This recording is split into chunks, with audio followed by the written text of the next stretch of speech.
Alors, il reste encore une minute, mais je voulais juste vous souhaiter la bienvenue au deuxième bloc de conférence qui va se porter sur les traits fonctionnels et les services écosystémiques.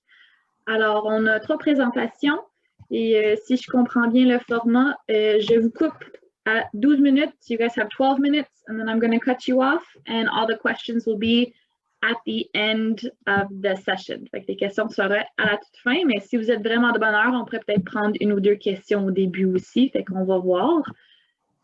Et, well, it's 11:30, so we can get started. Oh, je peux me présenter, oui, Alain. Alors, moi, je suis Elissa Cameron, professionnelle de recherche à l'UQAM et je travaille dans le labo de Alain Paquette avec John, fait que je connais bien son projet. Vous allez l'aimer, je crois, et les autres aussi. Alors, la première conférencière, c'est, and I'm sorry in advance, Núria Aquilué. Did I do it right? Pas mal! OK, cool!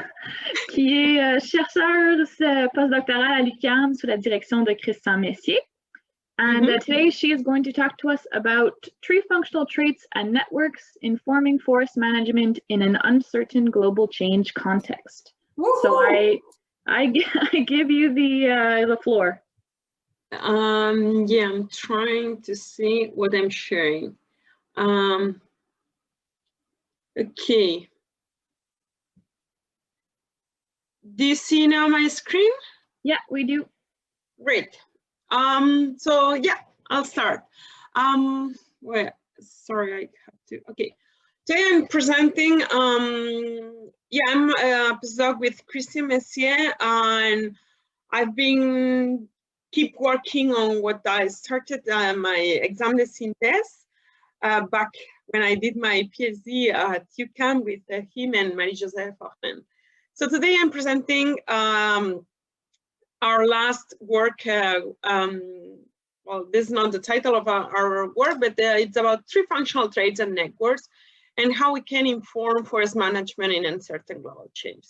So once we'll be talking about traits of trees, networks, how these implement at the landscape scale, at the forest landscape scale, and how can we use all these tools and data and information to manage forests on a global change context. So how can I do you? Oh, okay, great. Now, so nothing new here. Global change is a combination of factors and drivers of change impacting all of them and interacting all of them in our forest ecosystems, from climate change through disturbances like insect outbreaks and going through other type of drivers like unused changes and timber harvesting. So all these factors of change bring with them lots of uncertainty and lots of questions to answer how we can manage our forests today so they can keep provisioning services and goods on the future. So what we can do, well, let's just try to planning for forest resilience in an uncertain future. And if it needs a nice sentence and easy to think on this, then when we start to ask ourselves, like, I'm changing my, when we start to ask ourselves, okay, how can we manage for forest resilience? Well, let's just favor forest management actions and silviculture operations that increase forest ecosystem resilience. But even if the title is appealing and we can agree that that's what we could do, it's not easy to implement that in our forests. So when we have to manage our forests. So this is our little, let's say, contribution to us to try to answer that question, how we can manage our forests for a resilient way to cope with global change. So it's this approach we call the functional network. And the idea or the take-home message or the leitmotif, let's say, of the functional network approach is to promote functional diversity redundancy, so functional diversity, functional redundancy, and functional connectivity across the scales. So it means that we have to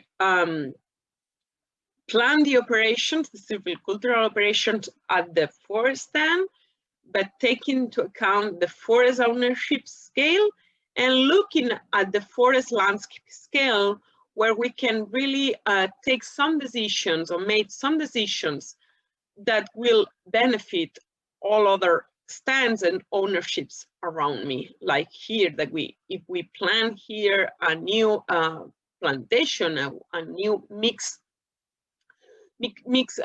species plantation, will probably cover all the stands here surrounding this new plantation. And this diagram tried to show the concept. So let's acknowledge that the stands are in some way related or linked to the adjacent stands, but not only to the adjacent, but to the neighbor stands through seed dispersal. So why the functional network approach stands to promote functional diversity, redundancy, and connectivity across the scales? Well, functional diversity refers to the diversity of ecological functions that trees exhibit to, at the end, assure ecosystem functioning in all the environmental gradients. So at the end, higher is the diversity of functional richness, higher is the diversity, the functional diversity, higher it contributes to the resilience of the forest ecosystems. Functional redundancy in turns, it's kind of the natural insurance capital to somehow buffer biodiversity loss. So if we have different species that contribute equally to the ecosystem functioning, if we lose one of these, the system will keep functioning or working similarly. And finally, functional connectivity relates to the amount and also quality of functional diversity that can travel and flow through the landscape or across the landscape.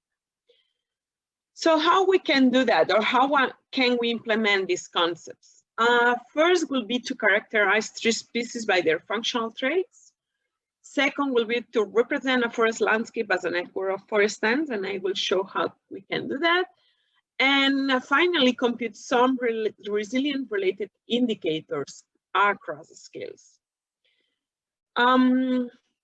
Nothing new here, but what are plant functional traits? A lot of text here, but just to have an idea that functional traits of plants are morphological, physiological, and phenological characteristics of trees that can be measured or have to be measured at the individual scale.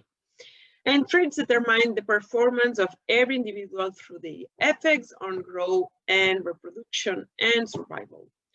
So often in the literature, we found traits classified in either effect of and response traits, even if these two categories are not completely separated. And effect traits are mostly responsible on how individuals affect the functioning of the ecosystem, and response traits determine how each species and populations and ecosystem responds to changing environmental conditions. So it follows some examples of functional traits like leaf phenology, seed mass or dispersal vector, tolerance to shade, drought, fire, and waterlogging. Other functional traits could be maximum tree height, specific leaf area, wood density, root system. All these traits, some of them are more related to how the species responds to a disturbance and how the species contributes to this function of the ecosystem. So what do we do once we have our pool of a species? So we go to our study area, or we go to the field. We list the species we have, or we find in our study area. We make a list of the key functional traits we will consider to functionally characterize our species. What we can do next? some methodological aspects, but why can I not change? Now, what can we do is to cluster species into functional groups. What does it mean? It means to make groups of species that share most of functional traits, so that are similar, functionally similar. And why this is helpful? Because once we have species gathered or clustered in functional groups, we can characterize our landscape in terms of how much diverse is our landscape, how much functionally diverse is our landscape if all the functional groups are well represented. So what we did in our study area, I'll show you next the map of our study area. It's kind of done vice versa, but we used 83 species from, it's a study area in Ontario. So we used B geographic regions surrounding or close to Southern Ontario. And we used 8 functional traits to at the end group these 80 species in 6 groups of forest species and 1 group of urban species. So here we use a drought tolerance, shade tolerance, and waterlogging tolerance. Then also seed dispersal vector and seed mass, food density, leaf mass area, and the taxonomic division of the species to cluster them in these 7 groups. We have here in the north, okay, 2 minutes, thanks.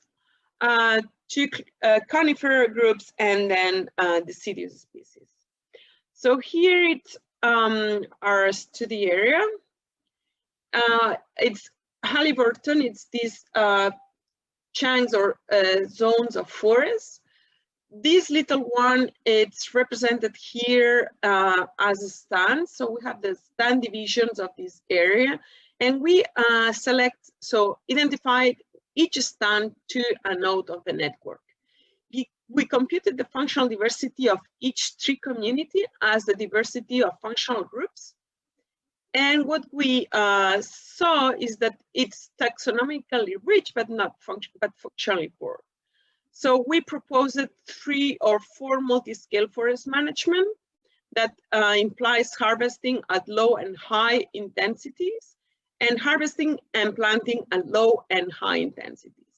And for each of these zones, we found different results. So of course, the higher the level of intervention, this is plantation high, higher the functional diversity.